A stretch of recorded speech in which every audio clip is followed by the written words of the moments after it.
Once upon a time, in a small village, nestled in the rolling hills of the countryside, there lived a farmer named John. John was a hard-working man who spent most of his days tending to his fields and caring for his animals. Despite his busy schedule, he always found time to help his neighbors and contribute to the community. One day, as John was tending to his fields, he heard a loud roar coming from the direction of the mountains. As the roar grew louder and closer, John realized that it was coming from a dragon. The dragon was flying towards the village, breathing fire and causing panic among the villagers. John knew that he had to do something to protect his home and his community. He quickly ran to his barn and grabbed his trusty pitchfork.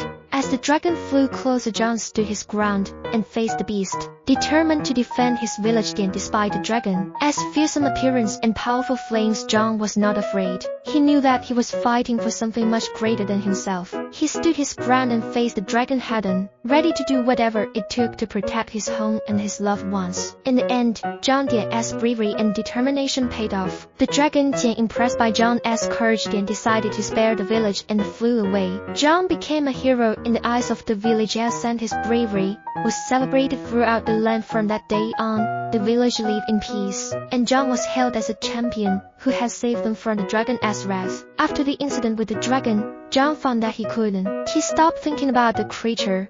He had never seen anything like it before, and he was filled with a sense of curiosity and wonder. He began to wonder if the dragon was really as dangerous as everyone had thought. One day, John decided to take a walk up into the mountains to see if he could find the dragon. It took him several hours of hiking, but eventually he came upon a clearing where a dragon was perched on a rocky outcropping. John approached the dragon cautiously, but the creature seemed to sense his presence and turned to look at him. To John's surprise, the dragon didn't attack him again. Instead, it seemed to be studying him with interest. John took a step closer and held out his hand. The dragon sniffed at it and then gently nuzzled with its nose. John was amazed by the dragon's gentleness and realized that it wasn't the fearsome beast he had thought it was. As the two of them spent more time together, John and the dragon became fast friends. They spent hours talking and exploring the mountains together, and John learned more about the dragon, and as ways he discovered that the dragon was actually quite intelligent and had a deep sense of honor and loyalty. In the end, John's bravery and willingness to see beyond appearances had helped him forge an unlikely friendship with the dragon, and together they lived happily ever after,